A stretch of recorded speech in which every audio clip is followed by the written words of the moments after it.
तो रोज़ की तरह अनुलेखन ब्लॉग में सबका हार्दिक स्वागत है। सबके मंगल भविष्य की कामना के साथ प्रेरणा स्रोत के रूप में दोस्तों आज के विचारों में एक अनुभव लीडर का सबसे बड़ी परीक्षा सकारात्मक परिवर्तन। एक लीडर के अंदर सकारात्मक परिवर्तन जो होते हैं वह किस प्रकार से जीवन को उदात्त बनाता है और प्रेरणा के स्रोत के रूप में उसका जीवन भरता है। उन्हीं से हमें अपने जीवन के लिए जो प्रेरणा मिलती है। तो सकारात्मक परिवर्तन दोस्तों अक्सर एक ऐसे नेता द्वारा बहुतायत की दृष्टि से हमारे अंतःकरण में अनेक प्रकार के भाव व्यक्त करने के भाव आते हैं। एक उज्जवल भविष्य और सफल परिणामों की एक ऐसी विरासत है के साथ जिसकी लोग परवाह करते हैं। एक अच्छे जो टीम लीडर के गुण क्या होते हैं दोस्तों? जो नेता ईमानदारी प्रदर्शित करते हैं और उनकी ठीक उन पर भरोसा करते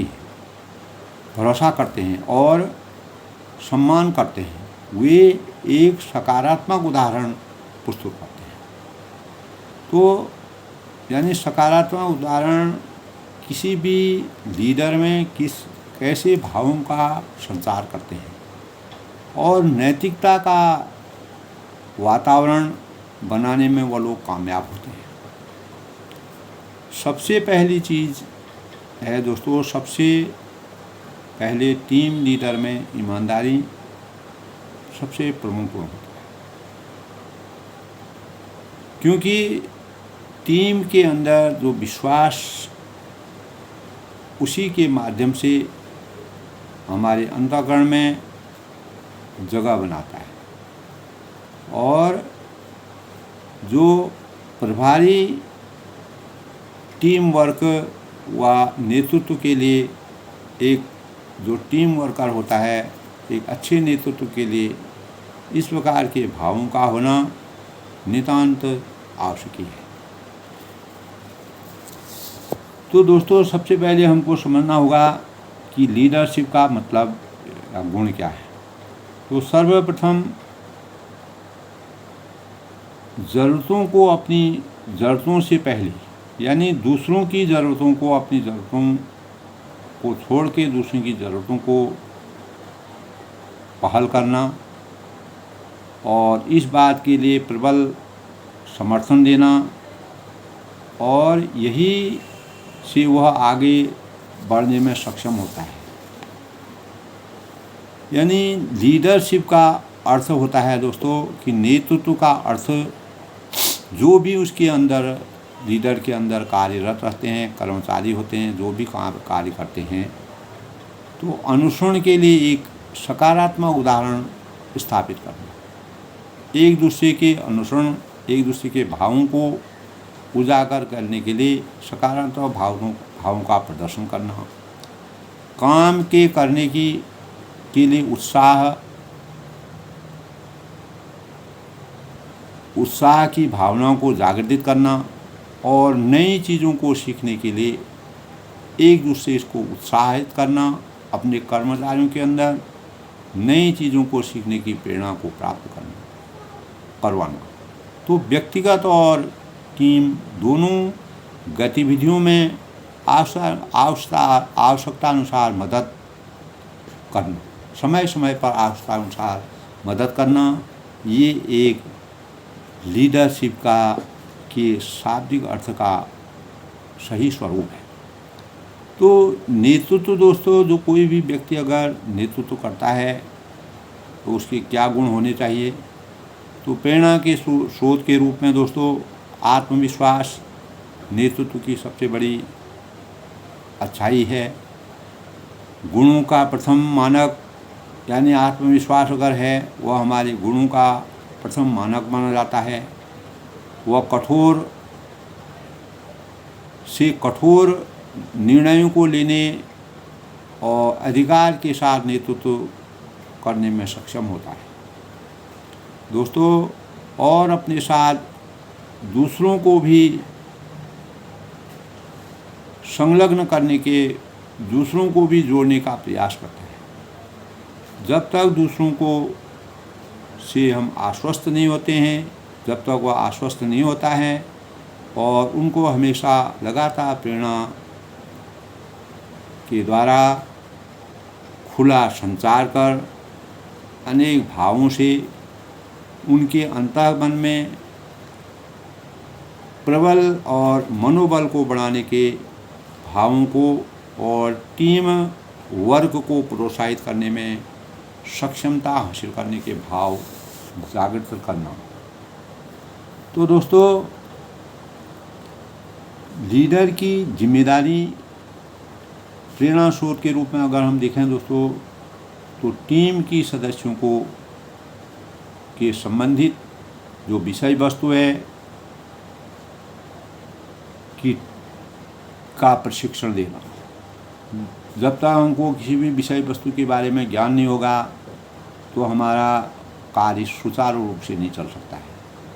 तो प्रशिक्षण की आवश्यकता होती है। हमको किस रूप में काम करना है, कार्य का क्या स्वरूप है, कार्य को कैसे आगे बढ़ाया जाएगा, कार्य में गति कैसे प्रदान की जाएगी, कार्य में गुणवत्ता कैसे आएगी, और कार्यों में हमारी किस प्रकार से एक दूसरे से एक से दूसरा व्यक्ति प्रोत्साहित होगा और प्रतिस्पर्धा के भाव आपस में व्यक्त होंगे। तो रणनीति निर्णय, सही निर्णय लेना, रणनीति का सही चयन करना एक जिम्मेदार व्यक्ति की भूमिका और रचनात्मक प्रभुत्व और संगठनात्मक प्रतिनिधित्व और एक प्रबंधक और एक टीम लीडर और के रूप में महती आवश्यकता होती है, रूप में उस कार्य को करने के लिए महती आवश्यकता होती है। अतः सूक्ष्म रूप में देखा जाए दोस्तों, वरिष्ठ नेतृत्व के रूप में प्रत्येक को विकसित करने के भाव जागृत करना। तो जब हम प्रत्येक, जैसे खेल दोस्तों, तो अनेक भावों से, यानी बेस्ट लीडर बनने के लिए क्या अपनाना चाहिए? इमोशनल भावों को अपनाना चाहिए। इमोशनल भावों की महती आवश्यकता होती है और टीम में सभी को शामिल करने के भाव होने चाहिए। टीम मिलनसार और में जो मिलनसार होते हैं, शर्मीले दो प्रवृत्ति के लोग होते हैं, दोनों के भावों को संगठित करके आपस में गठजोड़ करना, संचार का ध्यान देना, सहानुभूति पर ध्यान देना, सभी के ध्यान को केंद्रित करना। तो प्रत्येक के योगदान से और सराहना से एक अच्छी लीडर की विशेषता सामने आती है। तो दोस्तों, अनुकूलनशीलता व लचीलापन प्रभावी नेता या किसी भी टीम लीडर की से हटकर सोचने की क्षमता होती है। यानी वह कुछ नया सोचता है और उस सोच में उसकी सक्षमता होती है और वह बदलती हुई परिस्थितियों में के अनुसार अपने परिवेश को, अपने भावों को, अपने दैनिक कार्यों को और जिस प्रकार का परिवेश चाहिए उसके अनुरूप यथावत अपने को ढालने की प्रेरणा से अवगत होना उसका नितांत। टीम लीडर की विशेषताओं में आत्मविश्वास, मजबूत संचार की क्षमता, प्रबंधन की कौशलता, कार्य कौशलता, रचनात्मक नवीन सोच और समझदारी, दृढ़ता और जोखिम लेने की क्षमता और इच्छा शक्ति, प्रबल इच्छा शक्ति, क्षमता, परिवर्तन के लिए सजग। किसी प्रकार का अगर परिवर्तन होता है प्रतिस्पर्धा की दौड़ में अपने को सजग रखना और खुलेपन से अनेक प्रकार के जो संकट आते हैं, परिवर्तन आते हैं, उसमें अपने आप को शांत रख करके किसी प्रकार के विचलित होने से बचना और प्रतिक्रिया को प्रतिकूल को अनुकूलता में परिवर्तन करके अपने में संयम बरतने से कार्य को सुचारू रूप से आगे बढ़ाना। तो लीडर के प्रकार दोस्तों 8 प्रकार के लीडरों को मैंने बताया। निरंकुश, नौकरशाही, लेन देन से संबंधी और लोकतांत्रिक, हस्तक्षेप जो करते हैं, करिश्माई होते हैं और परोपकारी होते हैं और सेवक के रूप में जो कार्य करते हैं। तो लीडर बनने के लिए हमको क्या करना चाहिए? जो उदाहरण बनते हैं वह जो एक दूसरे के लिए प्रशंसा का पात्र बनता है और उदाहरण के रूप में पेश होता है, वह लीडर का सबसे बड़ा मूल कर्तव्य होता है। वह दिन प्रतिदिन नए सोच से, नए भावों से, नए आयामों से, खुलेपन से अपने जीवन में नया करने के भाव अग्रसरित करता है। तो सच्चे नेता दोस्तों, एक सच्चा टीम लीडर, एक सच्चा संगठन, एक सच्चे जो टीम लीडर होता है, जो नेता होता है, अच्छे काम के लिए कर्मचारियों को, अपने जो संगठन के लोग हैं, अपने जो साथी हैं, को प्रोत्साहित करने के भाव प्रदर्शन करना और उनमें खुशियों और उनकी जो खामियां हैं, अच्छाइयां हैं, उनको उजागर करना। प्रत्येक को प्रशिक्षण के लिए समय निकाल करके उनको अच्छी प्रकार प्रशिक्षित करने के भाव पैदा करना और उनके मनोबल को निरंतर। तो दोस्तों, एक नेता के जो हैं 4 गुण, या एक टीम लीडर और एक संगठन का जो मुखिया होता है उसके 4 गुण होने बहुत ज़रूरी हैं। सक्षम, कुशल, सुरक्षित और विचारशील। वह अपने आप में सक्षम होना चाहिए और कुशल, अपने कार्य में उसको दक्ष रहना चाहिए। सुरक्षा उसका मूल स्वरूप होना चाहिए और विचारशील होना चाहिए।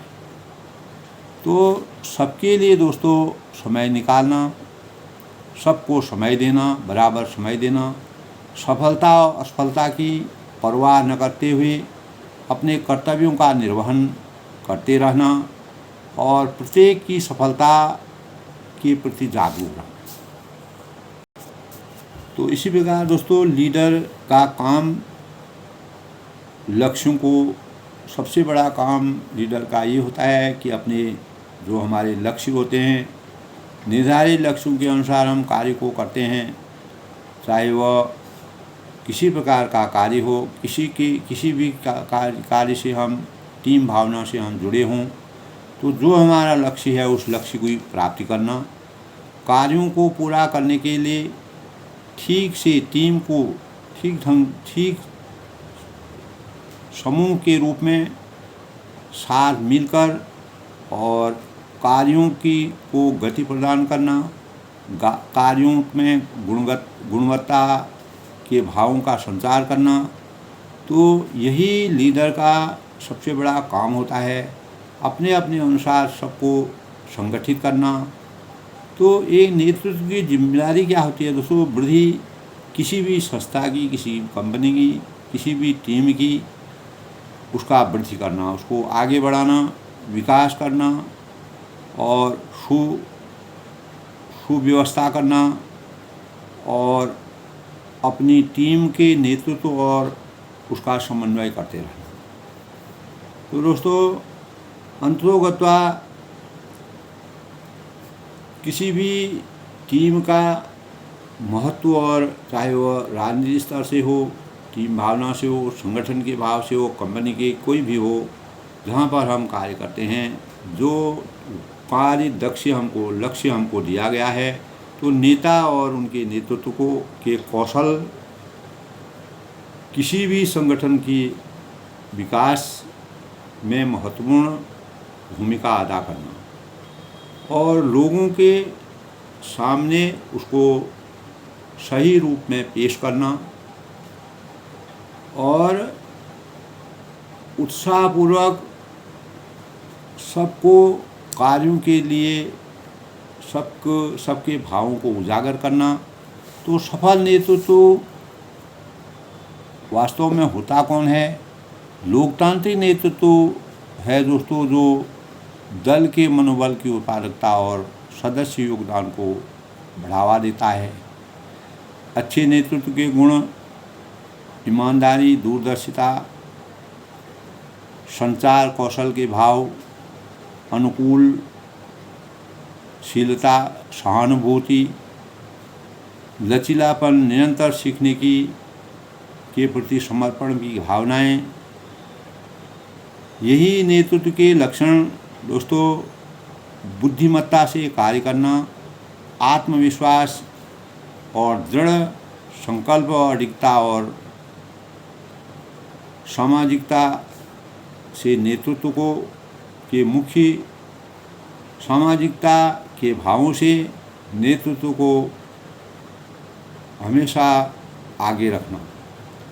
तो नेतृत्व के मुख्य जैसे लक्षणों को हम देखते हैं तो लक्ष्यों का जो हमारे लक्ष्य हैं, कार्यों के प्रति हमें जहाँ तक उनको ले जाना है, कार्यों को जहाँ तक हमको संपन्न करना है, उनके लक्ष्यों को निर्धारित करना और उसके अनुसार प्राप्ति करना और उसमें निरंतर अनेक प्रकार की गतिविधियों और के प्रति कार्यरत रहना।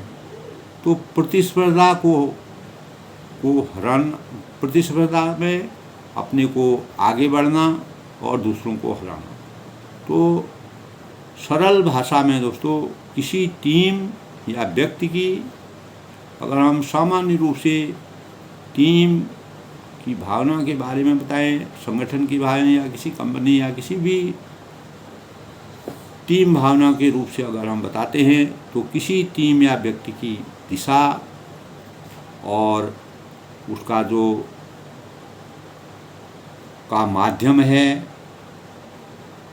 एक निश्चित लक्ष्य की प्राप्ति करना और उसके लिए सही मार्ग का चयन करना, जिसके परिणाम स्वरूप हम अपने लक्ष्यों तक और सकारात्मक भावों से टीम के मनोबल को आगे बढ़ाते हुए प्रेरणा के स्रोत के रूप में अपने कार्यों में लगातार गुणवत्ता प्राप्त कर सकें। तो उसके लिए प्रत्येक टीम के सदस्य को जागृत करके उसके मनोबल को आगे बढ़ाते हुए सम व्यवहार के साथ सबको आगे बढ़ाने के भाव पैदा करना।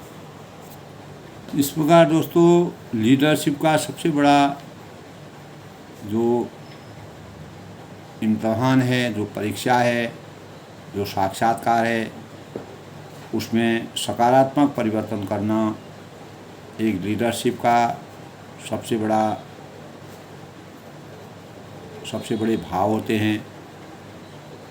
और संकटों में फंसे हुए जो लीडर जो होते हैं, उनको कैसे उबारना उनका कार्य है। उसके लिए दोस्तों लोगों की अच्छी समझ, अगर जो संकट में लीडर फंस जाते हैं उसका क्या कारण है, संकट में फंसे हुए जो लीडर हैं किन कारणों से वो अपने लीडरशिप को चरितार्थ नहीं कर सकते हैं। सबसे बड़ा कारण है तो लोगों की अच्छी समझ न होना। अगर हमारी समझ अच्छी नहीं होगी तो हम एक अच्छी टीम को आगे नहीं बढ़ा सकते हैं। दूसरा, कल्पना शक्ति की कमी। अगर हमारे अंदर अनेक प्रकार की नई नई कल्पनाओं का संचार नहीं होगा तो हम टीम को आगे नहीं बढ़ा सकते। और व्यक्तिगत समस्याएं, जो हमारी निजी समस्याएं, उनको हमको दूर रखना पड़ेगा निजी समस्याओं का परित्याग करना पड़ेगा, तब हम जो है टीम की भावना को आगे बढ़ा सकते हैं। गलतियों के लिए दूसरों को जिम्मेदार कभी नहीं ठहराना चाहिए, जिससे अपनी गलती करने पर स्वयं अपने ऊपर पश्चाताप करना चाहिए और उसमें सुधार करना चाहिए। अति सुरक्षित और अति संतुष्ट अनुभव करना, तो इस प्रकार का अगर हम कोई भी चीज़ में अगर हम अपने लक्ष्य को प्राप्त कर देते हैं, न हमको बहुत ज़्यादा संतुष्ट होना है, न मतलब हमको सुरक्षित समझना चाहिए और न बहुत ज़्यादा संतुष्टि की प्राप्ति करनी चाहिए, या समभाव में हमको रहना चाहिए।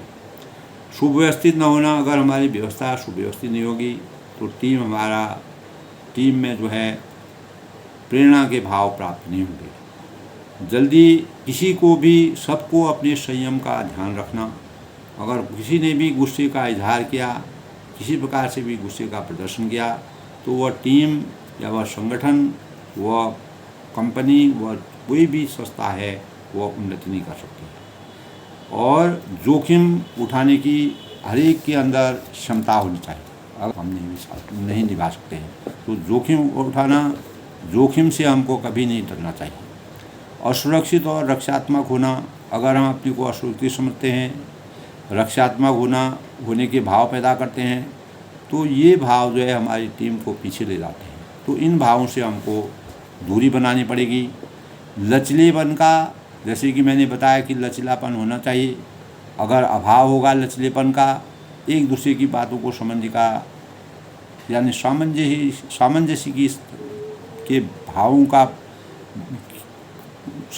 के भावों को आपस में रहने चाहिए।